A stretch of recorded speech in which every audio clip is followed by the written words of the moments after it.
It's the world's worst aviation disaster in a decade. Bereaved family members are waiting for remains of their loved ones.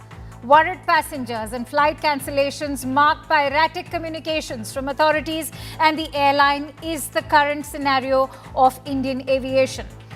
Recovery work at the crash site has been a task of enormous complexity. The meticulous detail and emotional weight have complicated the investigation further. The two black boxes have also been retrieved. India's Aircraft Accident Investigation Bureau is leading the investigation with observers from Air India, Boeing and foreign regulators. A final conclusion on what went wrong could take months, if not years. Most importantly, India will have to find answers to three important questions. Let me share them with you. What is the future of Air India? How can India tackle its aviation duopoly? After all, Indigo Airlines stands at 64% and Air India at 27%, both cornering over 90% of the domestic air travel market, the third largest currently in the world. Also, what regulatory overhauls are needed? These are questions that will have to be addressed. So if India is being touted as a top growth market for the next 20 years, can its aviation industry own the growth story in a way that people will want to travel to India? Before we deep dive into these questions, a few major changes have taken place in the aftermath of the Air India 171 plane crash. Air India has announced 15% reduction in its international services on wide-body aircraft till mid-July. The spotlight has now moved to high-rise structures near major airports. Maharashtra government has even issued an order in this matter. The government has announced a new set of aviation draft rules. Furthermore, enhanced safety inspection of all Boeing aircraft was carried out and airline numbers from 171 to 151 have been discontinued by Air India. But many questions still remain unanswered. Firstly, will authorities provide a timeline to reveal black box findings? New aviation draft rules have been announced, but is this enough? Did we really have to wait for a tragedy so horrific before taking precautions? Multiple cancellations and disruptions have come to the forefront, as they should have. So were red flags ignored earlier as well. Were guidelines and proper measures not enforced before the crash? Many theories have emerged in the aftermath, but the truth still remains a mystery. How long will the families of these victims have to wait for their answers? Today, after 1 week, we pose these questions on Broadstack Tonight.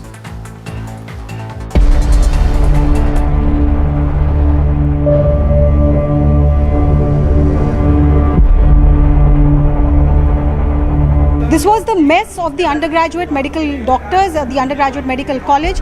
The uneaten food reminds you of what really happened here at lunchtime. The glass window panes have been all broken. And why does this happen? Because on the other side, I'll just show you. On the other side is that wall that has been smashed out because of that aircraft, part, the tail part of that aircraft crashing through the gate of this hostel mess.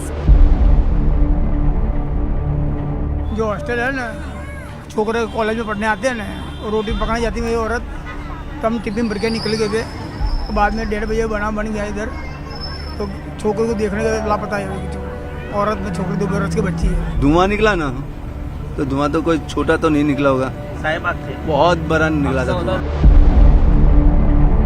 धुआं निकला तो अपने area के अंदर धुआं निकलेगा तो फिर जाना तो पड़े ना। मैं पैसेंजर वहाँ पे निकला, सब जलाकारी थी सब वहाँ पे, जहाँ मेरी बीबी थी, बच्चा था वहाँ पे, विमान का परखा वहाँ पे पड़ा, बच्चे के भी बच्चा जल गया वहाँ पे।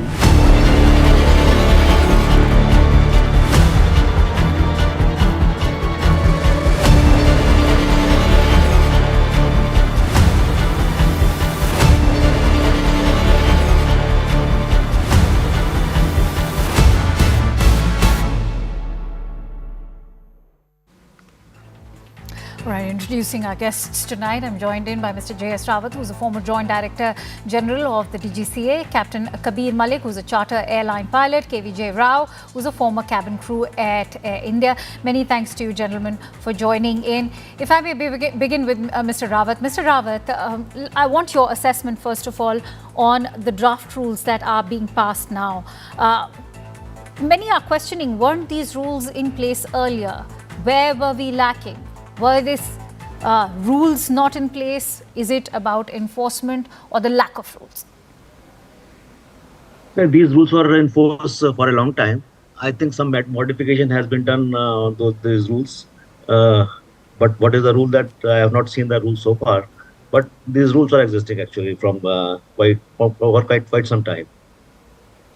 Mr. Rawat, the reason I ask you this is because it's also being said that authorities didn't have greater power to call down upon all those structures, especially buildings that were being constructed outside the airport area.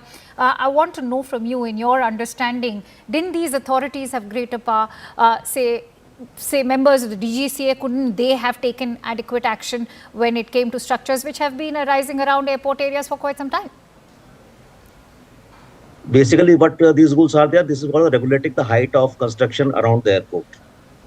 So all these things are monitored by the airport operator from the very beginning. And if anything is there, because there had been some cases that in Bombay, some cases were found a few years back. So DGC has taken action to for demolishing those structures which are exceeding in the height. So it is particularly relating to height of the obstruction which is around the airport. And there is a proper system. This is taken. There is a provision in the Aircraft Act also.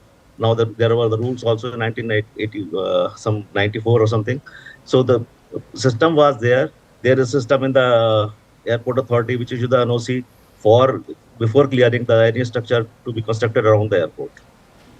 Captain Kabir Malik, I want to bring you in on this conversation because there's a lot of talk about how new aviation rules have been put in place. The moot question still remains, are these aviation rules even being followed? You know, you can bring in a new set of rules, you can give authority to new bodies, but where does this leave us as a society at large, especially when all the voices that we are bringing in on CNN News 18 have been repeatedly highlighting that there is also corruption involved somewhere? See, the question is that the companies are not following the rules as per the DGC guideline or the ICO or ITA. The question is here is how the safety norms and the other things have to be taken by the companies, and how lightly and leniently they are looking into end this. If the companies are serious and they look at the safety of the passengers and in aviation sector, so it does matter. Secondly, if you'll see the DGCA day by day they just issue the guideline to for every airline in India, which is followed by all the companies. But some of things there is some error. We have to look into this matter seriously by the Government Authority of India. KVJ Rao, I want to bring you in on the aspect that non-compliance will call for stringent action by authorities. Give us a sense of understanding in terms of how was non-compliance being dealt with so far, because that's been happening over the years.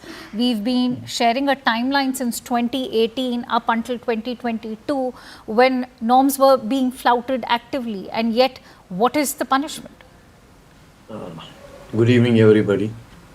My heart goes out to the families that are bereaved, but let me come to the point. Mr. Rawat just mentioned that, the high rises around Bombay airport.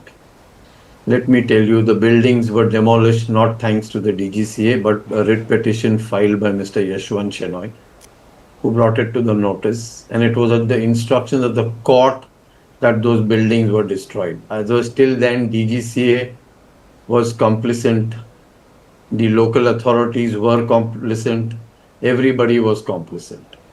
Now, coming to the new draft rules, you can put any rule into place, but if they are not implemented to the T, the end result is going to be a disaster, as has happened today. Now, if I remember well, when the 777-200s came in, Mr. Zaidi had formulated rules. They were like जैसे कहते पत्थर पे लकीर थे. But unfortunately, Mr. Rawat himself had written a letter then to the Air India officers saying that the FDTL is being violated, the rest period of the crew is being violated. So there have been documents galore that you can say. What is being done is paperwork is maintained very clearly. Sir, हमने warning दे दिया, उन्होंने follow नहीं किया.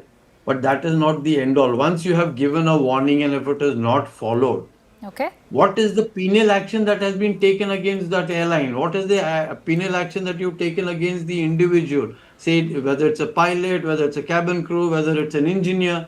What action has been taken against them? Nothing. Like I'll tell you like Rahul Shivshankar said the other day, a pilot, somebody was fined 30 lakhs. What is 30 lakhs? The man is not paying from his pocket. The company is paying. The person, if I, as a whistleblower, had brought things out so far and, All right. and I have borne the consequences. That's a today, valid point you've made. I want to bring in Mr. Rawat on that note. Mr. Rawat, would you want to weigh in on that? Because today's draft rule also says that the DGCA can order the demolition of any violating structure. Perhaps you can educate me. Didn't the DGCA have that authority to do so earlier? This authority was always with the DGCA, and so that begs another question. What is new about today's rules? That I have not seen the draft rules so far. So what I am trying to say that somebody has mentioned about the obstacle around the Bombay airport. That time we have around 84 structures which are found violating, but that they were not significant structures. They were violating the surfaces by margin of things. So we have taken the action and we have issued the demolition orders for that. But I think this has happened 2019. After that, I retired. I don't remember what has happened after that. Okay, I see Mr. Rao wants to make a counterpoint to that. Mr. Rao, please it was not the buildings were not a few inches or a few feet. We had to demolish 4 floors. So we are looking at roughly 28 to 30 feet above the permissible limits. And nobody could be blind to those structures because they were in the funnel part to the runway. And this is, let me also bring in, there was a lady ATC officer known Mangala. She had brought this to the notice, she lost her job as well. So it is not the rules not being in place, it is the implementation and the deterrent for not following the implementation that needs to be addressed. We are just, what is now happening is, this is the old wine in a new bottle. Unless the implementation takes place and to the T, everybody is penalized, these draft rules will be rules on paper. This I can assure you, and I am very skeptical, to be very honest, whether those rules will even be followed, because there will be political compulsions. And I'm being very candid today. When an airport is declared, the land around the airport is bought by vested interests. And though you think those people are going to let their money go for free, they're not. So then the tweaking of the rules start. And that is where the problem lies. We might make DGCA an autonomous body as the regulation was passed for CAA. But what did CAA see the light of the day? It didn't. Okay. Captain Kabir Malik, perhaps you can also add in your inputs on the points that are being discussed, because I think it all boils down to eventually the enforcement of these rules. But Captain Malik, I also want to highlight this point that the DGCA has asked for training data of Air India pilots, the dispatcher of AI 171. What does that indicate? Who is being held accountable for the air crash of AI 171?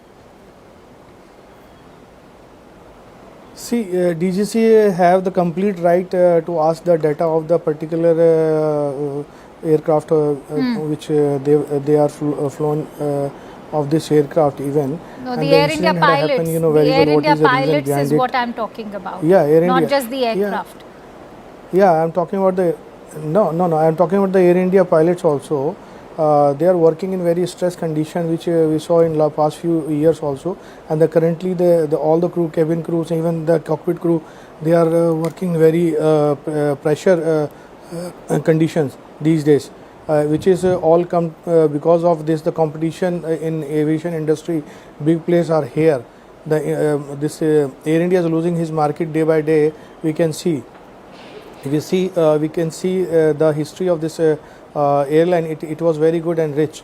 It was founded by the Ratan Tata in 1932 and owned by this government in 1953. After that, day by day losses and everything, after almost 70 decades, it was again come to the mother-born company to Tata in 2022. And now that Tata had a plan, they has a plan to moderate and to just make it more easy and in the big scale internationally. They are working on it. In the moment that this incident had happened, and the workers of this airline are working on very hard. Actually, if we'll see, we can see the pilots of the this particular aircraft series. They have to check their all details and the logbook, how many hours they've flown in past and everything. And the crew also, as well as the cabin crew also, they will find definitely there would be some mistake, and the DGC have to take some action against the company also. I am agree, because there is the question of the life of the people. And Okay, Mr. Rawat, the question that's plaguing everyone's mind right now is that should this now just be left becoming about the pilot's responsibility? That accountability alone cannot be made about the pilot.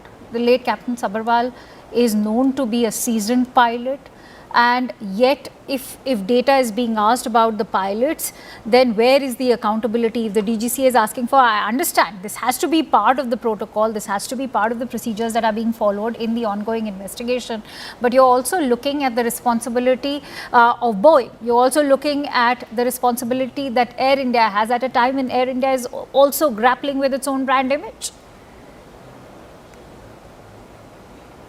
When we carry out the investigation, as per the Annex 13, we are carrying out the investigation. Sure.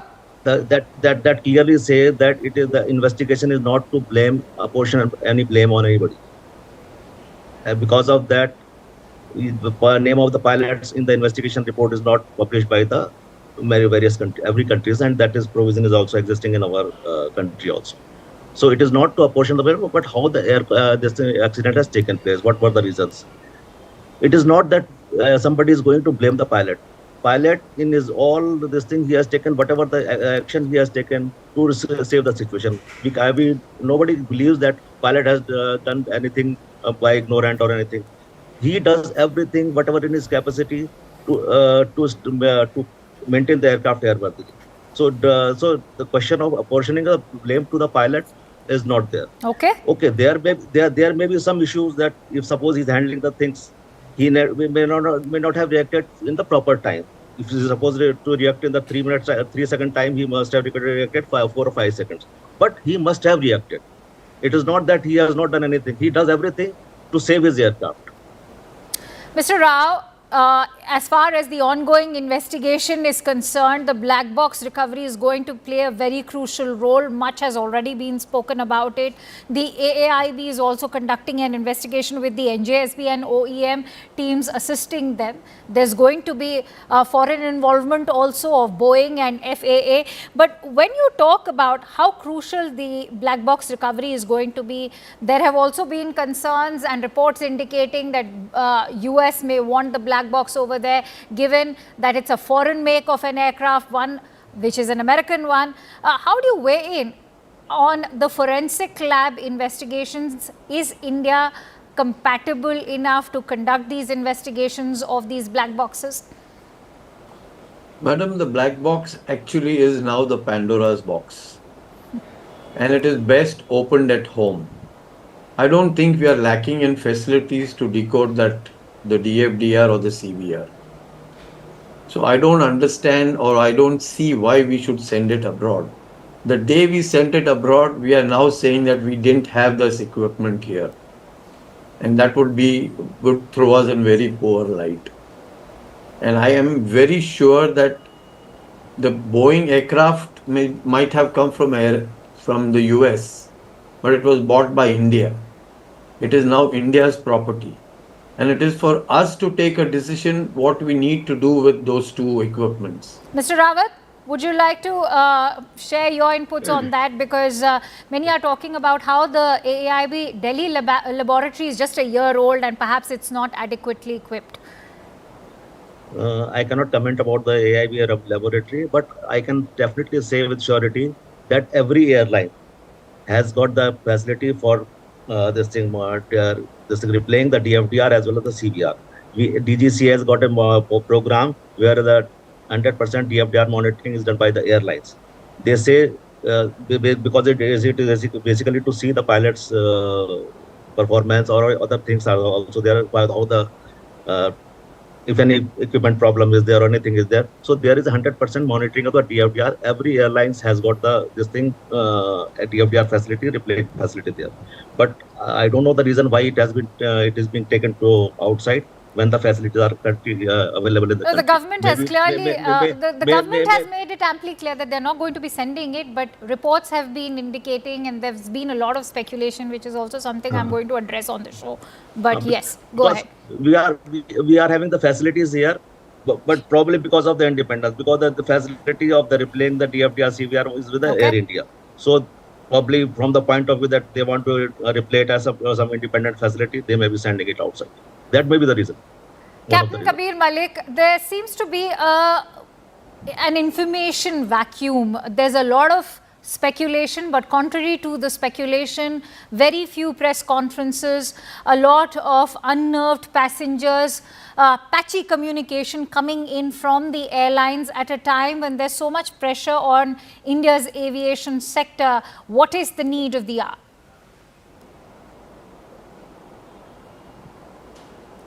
See, here if you'll see, first of all, I just want to clear one thing on that the black box report, which is my guest fellow has said it, that this and you also said it that the black box is going to send out outside the country. I'll just really conduct on this act because it is not safe. If the inquiry will come, it will not come in the fair pages, first of all. Secondly, we'll see the question you said it, the aviation industry and the passengers are afraid because of this incident, and then we need to be update all the machinery and the aircrafts as per the technical parameters, and we need to be find out the reason why these things going to be happen. And secondly, I am always conduct and just always say this machinery has aged now because of misusing of in past few years. It's almost 14 years 14 years almost Yes, please go ahead, finish your point. I need to quickly give Mr. Rao closing thoughts. Yeah, 14 years this machine into service in this industry, and the maintenance of these aircrafts not at the parameter which is given by the mother-born company, this Boeing.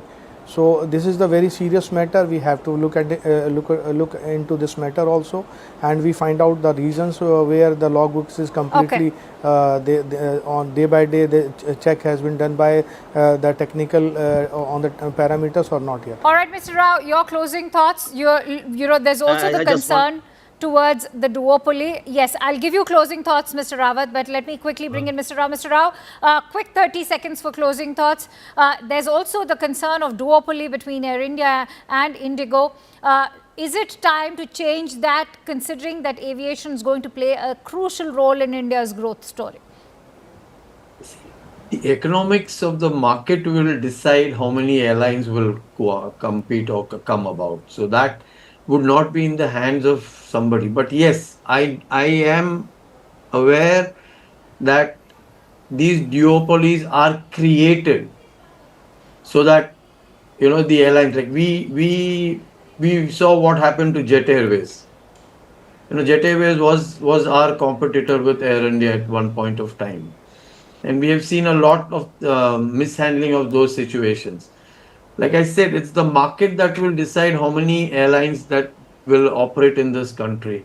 But the fact remains is that is there a political will to declassify and be very transparent in the manner, licenses are given to airlines and how they are given, what is the funding?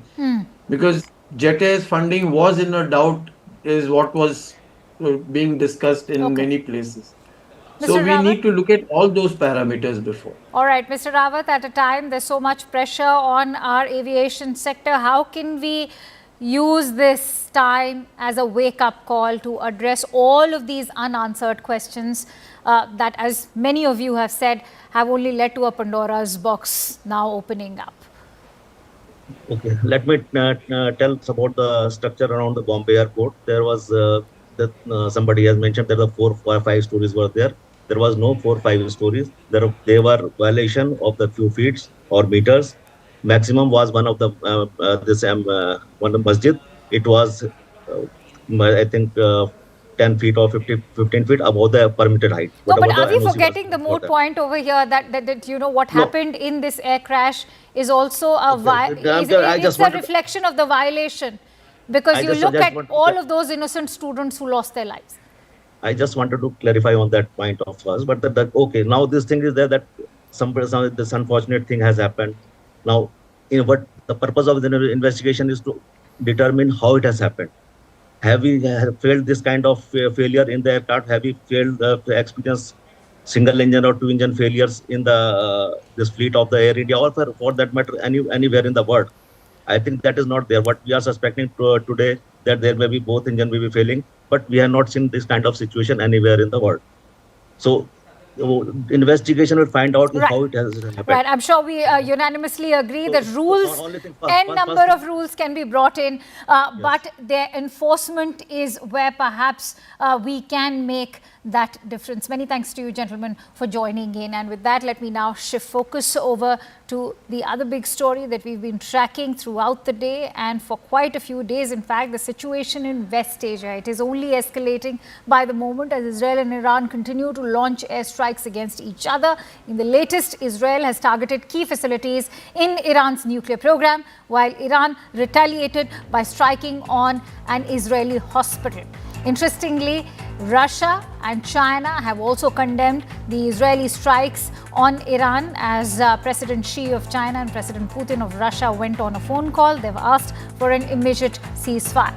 This even as there is much speculation on whether or not the US president will formally enter the Iran-Israel conflict. The Defence Minister of Israel Katz, has said that the military had been instructed to intensify strikes on strategic related targets in Tehran in order to eliminate the threat to Israel and destabilize the Ayatollah regime. On the other hand, Iran's leader has rejected calls to surrender. In fact, he has warned that intervention would harm the United States. Now remember, Donald Trump had initially distanced himself from Israel's surprise attack aimed at Iran's nuclear program, but in recent days, he has hinted at greater American involvement, saying he wants something much bigger than just a ceasefire.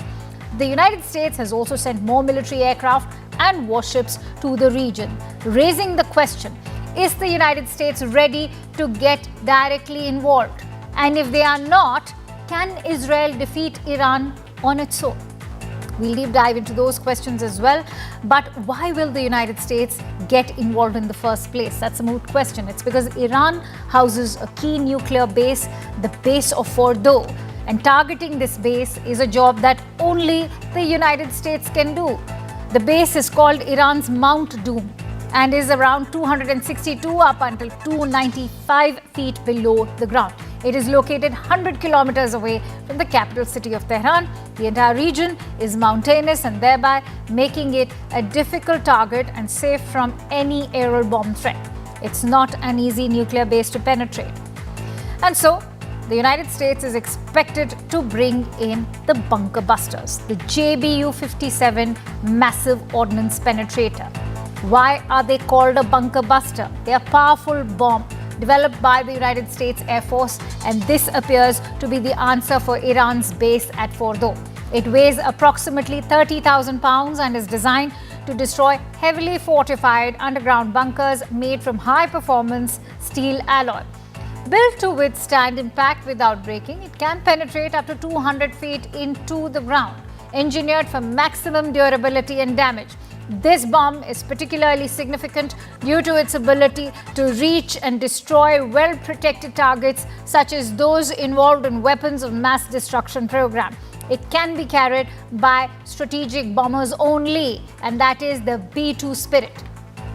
The United States is not opposed to the nuclear program in Iran, but it also has substantial military interests in this area. Why do we say so? Because the United States holds the largest military base in the region that houses 10,000 personnel, jets, drones, and a lot more at the Al Udeid Air Base in Qatar. Camp Arifjan in Kuwait hosts around 13,500 troops and is the second largest US military base in the region. Naval support activity in Bahrain houses US Navy's 5th Fleet and approximately 9,000 personnel. The Al Dafta Air Base in UAE hosts aircraft like F-22 Raptor stealth jets and houses surveillance planes and even drones. The Erbil Air Base in Iraq is used for air operations. Let's try and find out and weigh in on what are the possibilities if the United States is going to get directly involved at all. And for that, let me introduce our esteemed guests. I'm joined in by Professor Peter Kuznick, who is the Professor of History and Director at Nuclear Studies Institute at American University. Matt Klink, who's a all right, Matt Klink will be joining us in just a bit. In fact, Mr. D.P. Srivastava, who's a former Indian ambassador to the Islamic Republic of Iran and a distinguished fellow at the Vivekanand International Foundation. Many thanks to you, gentlemen, for joining in. Professor, if I can talk about the big question that's been doing the rounds for quite a few days now, what is the possibility of a direct US intervention, given that on one hand we are hearing about the military preparations being done by the United States, on the other hand you still have a very evasive Donald Trump maintaining that he may or he may not? I think that's almost certain that the U.S. is going to get further involved. The U.S. is already involved. Israel was attacking with F-15s, F-16s, F-35s that the United States provided them. The United States is giving them intelligence. The United States is helping defend Israel against Iranian missiles coming in. The U.S. could get much more involved, and that's what seems likely. The U.S. has positioned now a third aircraft carrier is moving toward the region, plus refueling planes, plus fighter bombers, jets. So U.S. has a lot of personnel in the area. I think it's almost certain. If you look at Trump's rhetoric, he's gone from talking about diplomacy as essential and finding a diplomatic solution. Now he says that diplomacy is unlikely and is becoming more and more belligerent, more and more hostile, more and more threatening, and he makes it all about himself. As you said in those quotes, he hasn't made up his mind yet. This is not about Donald Trump. This is about the United States, and this is about the world. And but for a man with that kind of ego, with that limited, almost no real historical understanding of the situation, with his own personal gripes and prejudices, to base this kind of decision on something so fragile is really a travesty. But the thing that's holding him back is that a big part of his MAGA base is isolationist, anti-war, and voted for him, supports him, because he tried Iran as a peace candidate. So now he's torn between the Tucker Carlsons and the Tulsi Gabbards and the Steve Bannons on the one hand, and the neocons and the traditional Republican hawks on the other. So he hasn't completely made up his mind, but it looks like more than 90% likely that the U.S. is going to get further involved.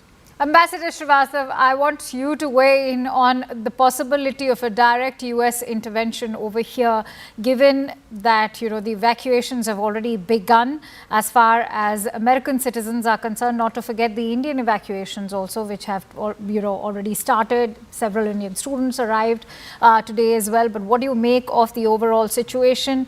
Is this just an empty threat? Certainly doesn't seem to be. I would not like to speculate on what President Trump might do or might not do. As the professor has just now mentioned, US is likely to get more involved. In what phase, whether it will take direct part in hostilities or step up assistance to Israel, one doesn't know. But let me give some historical perspective. Sure. Let me take you back to 2002. This is a debate just before Gulf War II. And, there was the debate, a short debate was followed by military action. And the military action was quickly decided. So the outcome of military action can be quick, but stabilizing the situation after the military action is over is a very different thing. And let's bear in mind what happened in Iraq. True. It led to increase in Shia Iranian influence. It led to exit of American oil companies, and most of the oil blocks in Iraq today have gone to Chinese. And of course, in between, in 2014, it led to the rise of ISIS. So breakdown of state structures in the Middle East is not a good augury.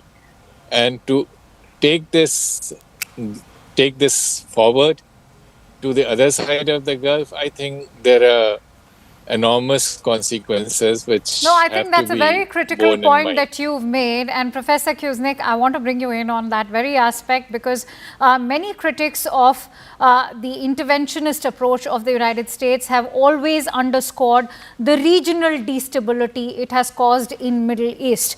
It's not just in Iraq. You're also looking at the Palestinian conflict. You're also looking at the Afghanistan war. And look at the amount of cost that the United States itself has borne in leading to that withdrawal, which took years to happen. Where is Iraq standing as of now? Professor Kuznick. The ambassador is correct in pointing to the Iraq war, because there's very important parallels. The U.S. invaded Iraq in 2003 based on a lie, based on misinformation, based on the idea that Iraq was developing weapons of mass destruction, even though there was abundant evidence that Iraq was not developing weapons of mass destruction at that point. But the U.S. wanted to invade. It was a war of choice. This one is very similar. Israel attacked on the pretext that Iran was developing a nuclear weapon. The CIA said that Iran abandoned this nuclear weapons program in 2003. The U.S. intelligence community has said that Iran has not restarted its nuclear weapons program, that Iran was months, if not years, away from developing a deliverable bomb. But Netanyahu said this is an existential crisis, that there's an immediate threat to Israel. Netanyahu has been claiming that since 1992 in various forms. First it was 3 years, then it was 2 years, then it was 1 year, then it was months, then it was weeks, and now it's days. But he's made this claim over and over again. This was a war of choice. This was an illegal war. Israel was not being threatened, but Israel saw an opportunity to get rid of the Iranian regime, to destroy the nuclear program, and to get rid of the regime and to weaken Iran. But a country, according to international law, does not have the right to invade another country based upon that kind of preemption when there is no threat. Right. I can see that Matt Klink, Republican strategist, has also joined us on the broadcast. Matt, how do you weigh in on what Professor has been saying? Many have, been quoting history and history of U.S. intervention in Middle East to underline the point that this is not going to yield to any good as far as the conflict is concerned. Yes, to defang Iran is a top priority for the United States, one that one understands and reckons with. But how much of an engagement can the US afford at the time? And what does it speak of Donald Trump's own promise, given that to stay out of conflicts is the promise that he arrived on? What happens to his own MAGA circuit? You're exactly correct in that assumption, or in that statement. I apologize. Donald Trump was elected initially in 2016 and again in 2024 with the idea of no more forever wars.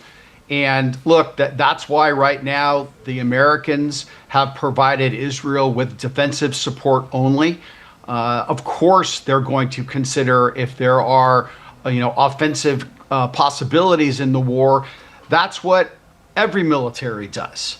The question is whether or not America engages offensively against Iran. But frankly, right now, they don't need to do so. The Israelis are doing a heck of a job basically taking out Iranian ballistic missile and nuclear capabilities.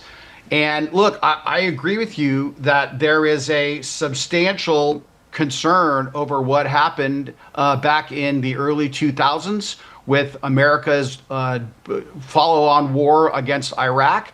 Donald Trump abhors that. He has been a vocal opponent of that. That's why we haven't gone in right now. So all that being said, we are going to defend Israel, the most reliable democratic ally in the Middle East. And the fact that we're able to weaken the largest sponsor of global terror in the world, Iran, that's a bonus. And Israel is doing America and the world a huge favor. All right. Professor Cusick, how do you weigh in on that point that's being made? In fact, critics of of this entire approach are also saying that perhaps this is also presenting an opportunity to the United States to ensure that Iran gives up its nuclear program, and that if the United States gives up on this opportunity, they may have long-term regret. Iran was more than happy to give up its nuclear program. Okay. In fact, in 2015, Iran did give up its nuclear program. Obama negotiated the JCPOA, the Iran nuclear deal. And according to the IAEA and all other experts, Iran followed that to the letter. Mm-hmm. But Trump decided to blow it up in 2018 because it was Obama's main foreign policy achievement. And then Trump comes in and he says he wants to renegotiate it and get a better deal. However, by demanding that Iran give up its right to enrich uranium, which is guaranteed to all signatories to the Non-Proliferation Treaty, including Iran, then Trump knew that there was no chance that Iran was going to accept that. All right. This was a false kind of negotiation that was taking place. Matt is more optimistic about Trump not getting involved this time. He's also much more laudatory about Israel, which is carrying out the most horrendous slaughter in Gaza now. So I don't think Israel's a good guy and Iran's the evil one here. I think there's a lot of bad guys in that region. Matt, I'd be happy to see. Matt, many are of the view that it was Donald Trump's exit in 2015 from the JCPOA that led to the cracks in the entire geopolitical scenario, and this whole issue of Iran now pursuing its own nuclear program came to the forefront. So is it not the responsibility of the US president now to ensure that there's military assistance in whatever form he deems fit to Israel? First of all, the JCPOA was never a treaty. It was negotiated. Barack Obama realized that it was so fundamentally flawed, he couldn't even get all of the Democratic votes in the United States Senate for the treaty, so he never submitted it. And All the right. reason Trump I'm was so it was a sorry. I'll have to leave it at that because I am now joined in by Leader of Opposition of Israel, Mr. Yair Lapid. Thank you so much, Mr. Lapid, for joining in on CNN News 18. Prime Minister Netanyahu has invoked woman, life, freedom, a slogan that gained international prominence during 2022 protests in Iran against mandatory Islamic whaling. How close is Israel in achieving this slogan for Iranians? Well, I didn't hear the beginning of your question, but if I gathered the end right, I don't know how close we are, but we are determined to do whatever necessary in order to just make sure Iran never becomes a nuclear power or even a nuclear threshold country, because this is an existential threat for us and for the world. You've openly called on US President Donald Trump to join Israel's military campaign against Iran. Why do you believe that US needs to join this campaign, especially when we've seen repercussions of direct US involvement in the Middle East in the past, as was evident in the case of Iraq, Afghanistan? Also, given how evasive the US president is about joining this conflict, what's the possibility of a direct US involvement at the moment? Well, first of all, it's very different from Iraq or Afghanistan. Nobody's talking about an American invasion or occupation of territory. We're talking about one nuclear site in Fordow that needs to be destroyed. And the Americans has the military abilities to destroy it.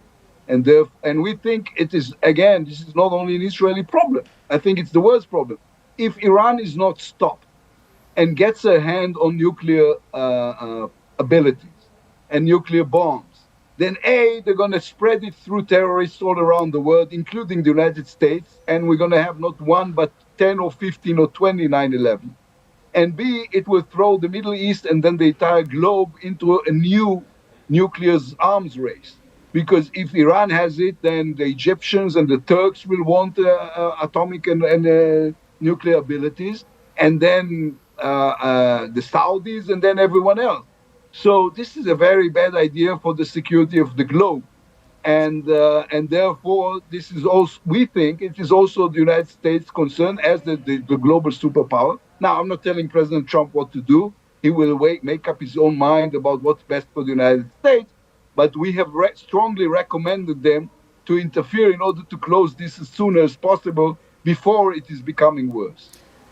It's interesting that you say before it becomes worse. Ayatollah Khamenei has openly declared that he wants Israel destroyed. We've seen the airstrike on Soroka Hospital, the largest in southern Israel. There are reports indicating how Iron Dome's combat efficiency has been impacted. The death toll is mounting in both countries as there seems no off-ramp yet. What is Israel's endgame with Iran?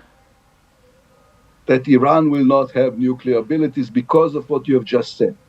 There are only one member state in the United Nations that is openly saying that its goal is the total destruction of another member state. The Iranians have said that they want to eliminate Israel and kill all the Jews, and we believe them.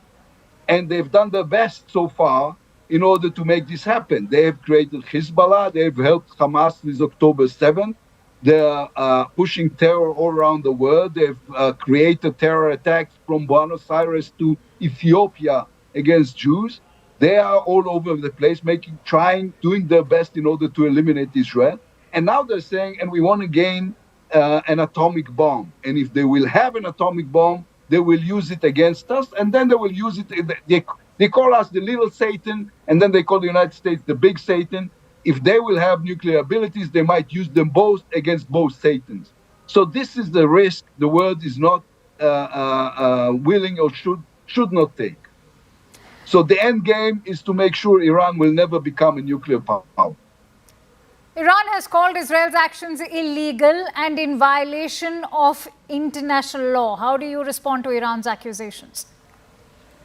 Well, I'm not in my sense of humor is not in its best because my country is being bombed, but this is ridiculous. The country that is behind the biggest sponsor of terror all around the globe is talking about international law.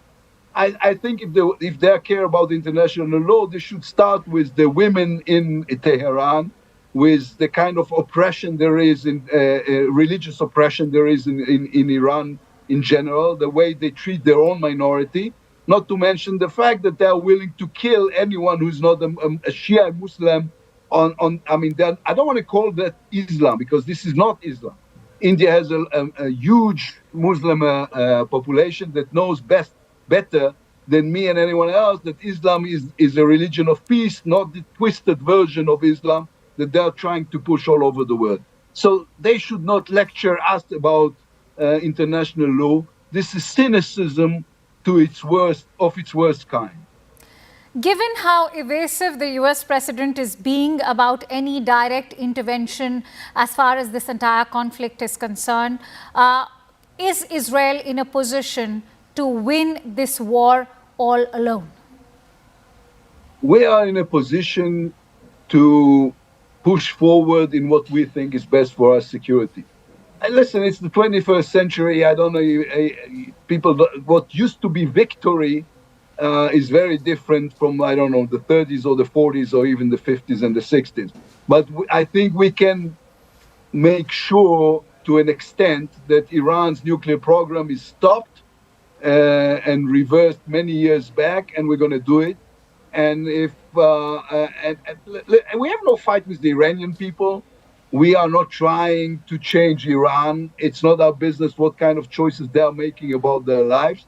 We are just making sure that we are safe and sound and secured from the possibility of Iran getting their hands on atomic bombs.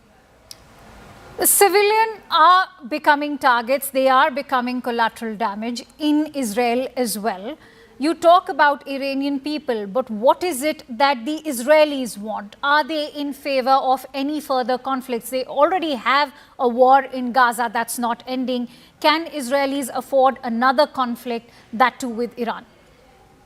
That's interesting, because the Israelis are conflicting about the war in Gaza. Myself, as the leader of the opposition, I had a long dispute with the Prime Minister and the government about what is going on in Gaza and in other conflicts as well, and other domestic issues that are less in the concern of the Indian television. But I'm telling you, on this, we are totally united. Every Israeli in his right mind understands that this, with the price we're paying, and you're right, it's a dear price, but the price we're paying is worth it, because we are trying to eliminate an existential threat. And if we won't do it, it might get much worse. And therefore, this is a preemptive action that needs to be taken. All right, Mr. Lapid, let's end it on a silver lining. The fact that this ongoing conflict with Iran has at least united the politics of Israel. May Israel eventually find peace. Many thanks to you, Yair Lapid. It was a pleasure having you here on Brass Tacks. Thank you. Thank you for having me. And that's all I have for you in this edition of Brass Tacks. Up next is Mr. Rahul Shivshankar's show. Stay tuned.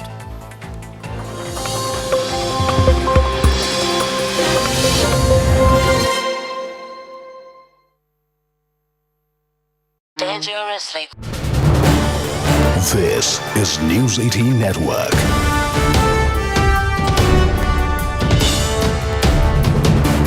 India's largest news network.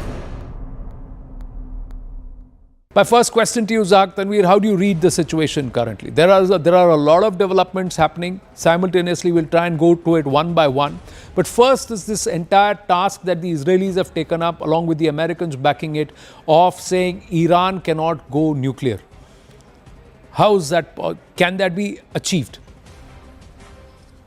Yeah, when it comes to the topic of the denuclearization of Iran, I think, yes, Israel has been successful in demolishing and destroying a lot of Iranian nuclear sites. But one of them, which is one of the biggest one, is the Fordow nuclear site, and it cannot be achieved without the intervention of United States, because right now Israel does not have the capacity to destroy or demolish the Fordow nuclear site. So for that, obviously, Israel will need the United States GBU 57 for that.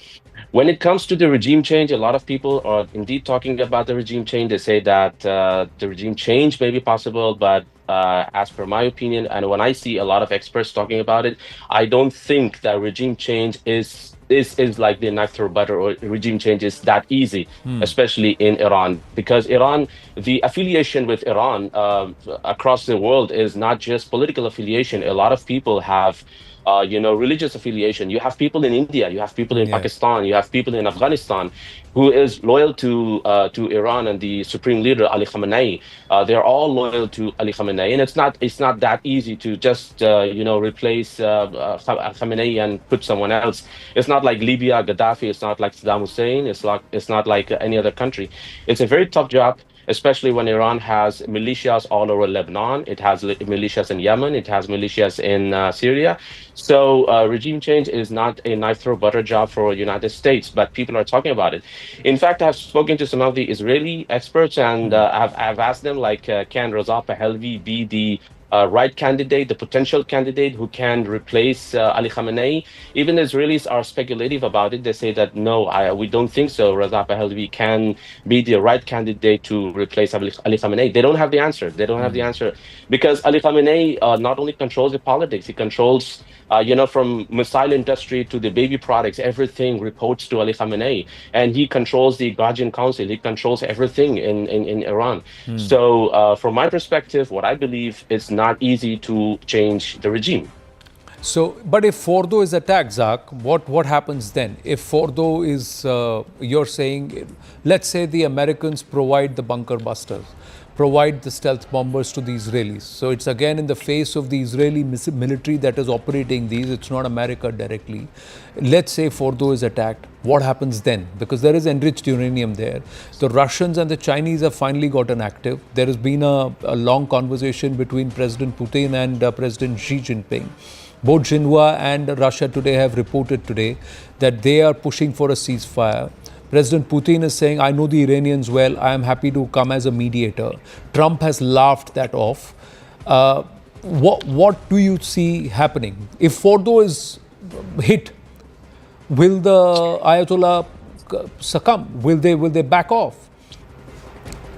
See, if Fordow is hit, in case, we don't think so. It's that easy, because Trump's policy is MAGA, Make America Great Again. So he's basically reiterating this fact that we majorly focus on the American interest. So he also reiterated that we will not be directly involved in this war. And in fact, the U.S. Administration has said that we have prepared for anything. If Trump orders, then we'll be putting our boots in. But at the same time, if the Fordow is demolished or destroyed, let's accept it. Then there will be the power vacuum in Iran, like we have seen the power vacuum in Syria for the past 20 years. There will be power vacuum there was the power vacuum in Iraq. So the same kind of situation will be in Iran. There will be the rise of extremism, the radical extremist groups. We have the Iranian militias. There will be the rise of the ISIS again. So the whole situation will be completely volatile, and this is what the Saudi Arabia foresees, and this is what the UAE foresees. And these countries have been pushing the United States, and in fact, they're trying to involve Russia in it to de-escalate the situation. It's